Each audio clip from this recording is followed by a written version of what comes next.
guys, my name is Angela and welcome to my channel. I share all things bariatric and VSG. And today I'm going to be sharing with you guys 5 things I wish I knew before I got my gastric sleeve. Before we go on to the video, if you do want to see any more bariatric content along with what I eat in a days and all that good stuff, go ahead and subscribe and hit that like button just so I can make more videos as my journey progresses. Also, I do just want to let you guys know, if you see me not looking at you guys, it is not because I hate you guys, but it is because I do have a billion notes on these 5 important key things that I think you guys should know before getting the surgery. Now, to tell you a little bit about me, I had recently gotten my VSG, or my vertical sleeve gastrectomy, done on December 13th, 2022. So that was about going on, actually that is exactly 5 months ago from today. I initially weighed about 248 pounds and now I currently weigh 164 pounds.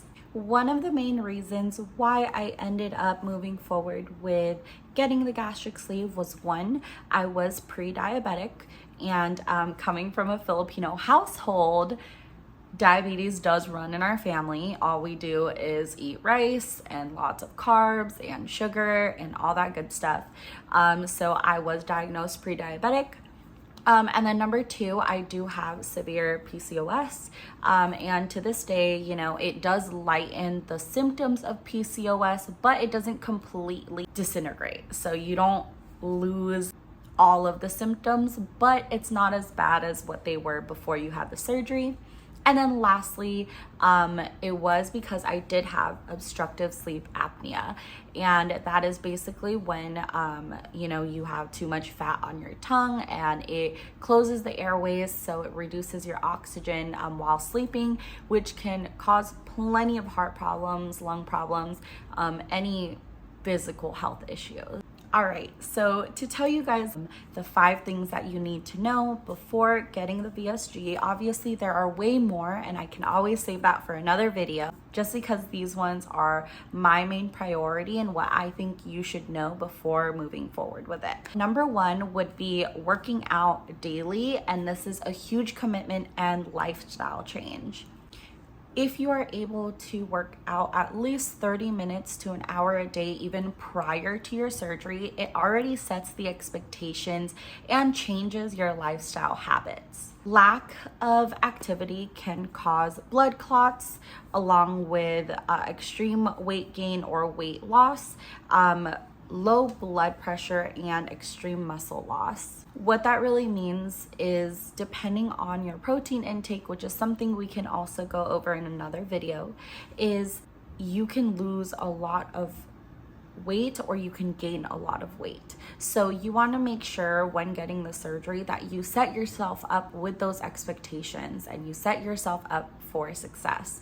When you do have bad habits in place, such as, you know, not being active, when the time comes, you know, that sedentary lifestyle will actually put you at a stall, or it can actually be very critical to your health.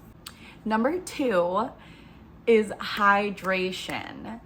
Hydration is key, and something that I used to do before I had gotten my surgery was I could go hours without drinking any water.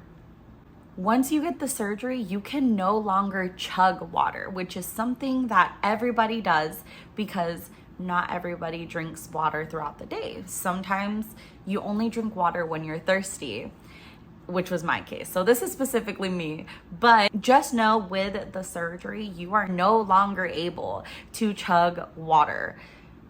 It can expand your stomach and you can vomit, or you can, you know, feel a lot of discomfort because it expands your stomach. Along with that, if you chug too much water that is bigger than the size of your stomach, you can possibly get very lightheaded, dizzy, or faint, which is something you don't want to experience. So something that I had to learn was I had to sip water throughout the day. I had to set an alarm and I had to sip water every like 10-15 minutes just to make sure that I am hydrated and keeping my water intake very high. Lack of hydration can cause dizziness, lightheadedness. It can cause dizzy spells, which that is one of the most terrible feelings that I have ever had. I've almost fainted from barely not drinking enough water. So I obviously still drank a whole bottle of water, but it wasn't enough to keep me hydrated for the whole day. And yes, so when you are drinking water, most times you want to find a water bottle that does not have a straw, only because straw can introduce air into your stomach or your pouch.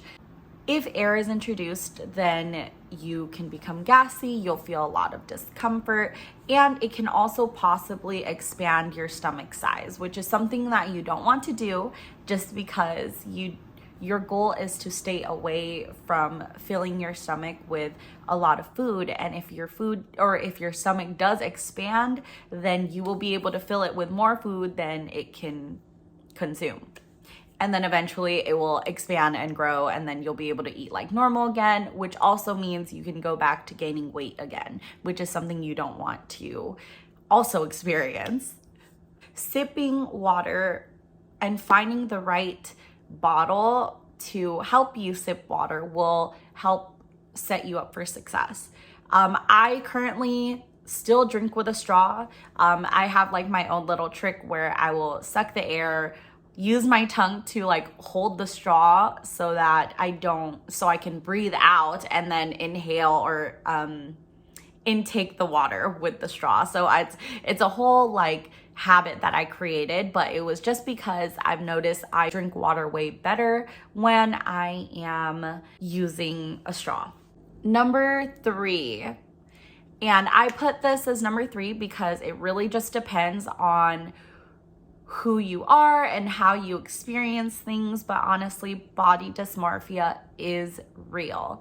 You will experience body dysmorphia. You will sometimes look at yourself in the mirror and think you've never lost weight. Sometimes you'll look at yourself and you'll have a breakdown, you'll cry. But then what I recommend when it comes to body dysmorphia is looking back at your old photos. I hate looking back at those photos, but they have helped me out so much in the long run. Body dysmorphia is real and it is very discouraging.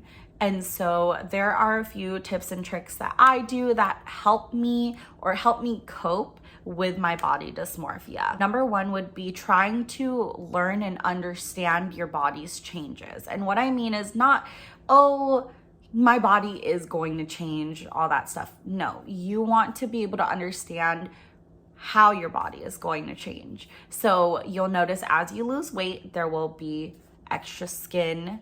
There will be different parts of your body that you lose weight in. Like, for example, I've always had a little bit of a larger chest.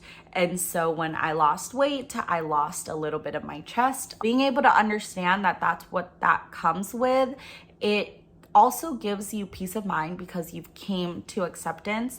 And that is also something you can always work on. Be mindful of your body dysmorphia.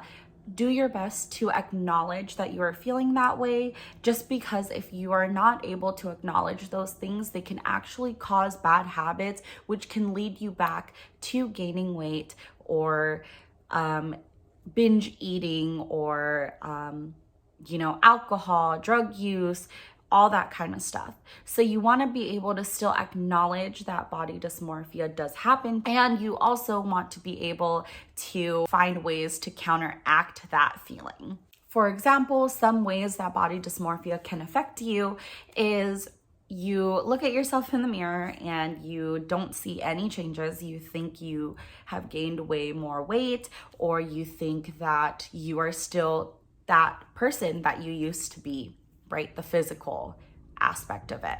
It can cause you to start bad eating habits, such as, thinking, hey, like, I don't look different. What is the point of losing weight? What is the point of doing all of this? I don't get to eat my favorite foods anymore. And when you experience those things or those feelings, you will allow yourself to indulge into binge eating and, taking advantage of sugar and all these things, ice cream. You want to do your best to acknowledge that you feel that way. It's not the best feeling in the world, but allowing yourself to understand that you feel that way can help you cope and find other ways to get out of that funk. Overthinking can cause a lot of depression. It can cause a lot of anxiety, and it can keep you from being active, and it'll force you to stay in a sedentary lifestyle because you have no motivation to go out and do anything anymore, right? So what I recommend, again, is acknowledge your body dysmorphia, acknowledge that it is there, and from there you want to move forward and continue to work on yourself, because as days go by, you will notice the change. And sometimes it could be a physical change, or sometimes it's a mental change. Sometimes you feel like, hey, I feel great today, and that's because I can bend down and tie my shoe and not be out of breath, or I can walk up 3 flights of stairs and not be exhausted. For number 4 is hair loss. Hair loss is inevitable, and this is something that I learned during my nutrition classes along with my courses or my bariatric courses, is hair loss is inevitable. Whether it be hair loss or hair thinning, for me, I've experienced a lot of hair loss. When I'm in the shower, sometimes it makes me not want to wash my hair because I know I'm going to be losing a lot of hair. But yes, I was taught that no matter how much collagen, no matter how much calcium, vitamins that you take, supplements, hair products, all that stuff, it is still inevitable that you will keep your hair. So with that being said, it does not have to do with anything such as vitamins or the lack of vitamins. It is actually because your body comes to a pause and your hair follicles no longer allow growth, or they start to become brittle where your hair no longer is strong enough to hold. Throughout time, it can progress to be a little bit better, but when you are in the beginning, usually in the first year, you do lose a lot of hair. I used to have really long hair. My hair used to be a little bit down to my hip, and I recently cut it because it was thinning really badly and I lost a lot of hair. And so during my whole thing with body dysmorphia and just feeling a little bit down about everything that I've been through with my hair and with my body changes and my hormone changes, it caused me to cut my hair. But I would rather me go through an impulsive decision of cutting my hair rather than eating a whole tub of ice cream. So pick your poison and kind of make sure that you are focusing a lot on your health, because what you've done is changed your whole life. You get a second chance and you get that one body. You can't redo that surgery. You can't redo it. And you don't want to put yourself or your body through a lot of trauma or stress because you decided that you want to binge or you want to take on the bad habits that you've had previously. And lastly, number 5 is you are still the old you. And this is something that I struggled with a lot, is as I did lose weight, my mind is trying to tell me, look, these are things that you need to change about yourself, and your whole body is changing. Stop trying to not be who you are and focus on your own health and focus on you and what you aim to be, because you are still the old you. You are still going to think about food the way you used to. Your relationship with food, especially growing up and then being overweight and then having like severe obesity and just all of these things that you had to experience growing up, you are no longer going to look like the old you, but you in here are still the old you. So you need to remind yourself, you know, about those things. Be very mindful of your personality. Don't change for anybody unless it is for your own good. So number one, with understanding that you are still the old you, is before getting the VSG, fix your relationship with food. Understand that you should no longer be eating for comfort. You should be eating for survival. And I know that sounds super extreme, but you need to understand that there are different foods that can benefit your health overall. You don't want it to be something that you choose to, oh, I'm gonna have a sandwich today, a lot of like sauce on it, just because, you know, that is so much calories that add to your food that you don't want to fall back. But one thing I will say is do not completely restrict yourself from these things. If you want to go and have a taste of ice cream, please do. But be mindful of your habits and the food that is out there, because it is very tempting, especially me living in San Diego, and all the diverse food that is here is very difficult. So when it does come to eating and your relationship with food, make sure you heal your relationship with food and understand that eating for comfort is not as good as eating for survival. So something that helped is understanding different foods and which foods benefited different aspects and parts of your body and parts of your life, right? So for example, spinach is rich in iron, and it's high in calcium as well, which is really great for bone health along with your muscle growth. So spinach improves glucose levels for diabetes or to help those that are pre-diabetic. It does reduce the risk of cancer. Another one would be cheese and yogurt. Understanding that cheese and yogurt actually promotes really great gut health. They're both probiotics. Also for bell peppers, they're high in fiber and they are gluten-free. With that being said, these are the 5 things that I believe you guys need to know before getting the VSG surgery or gastric bypass or any weight loss surgery. These are 5 things that you need to know, just because most of them do follow the same issues that I wanted to go over with you guys.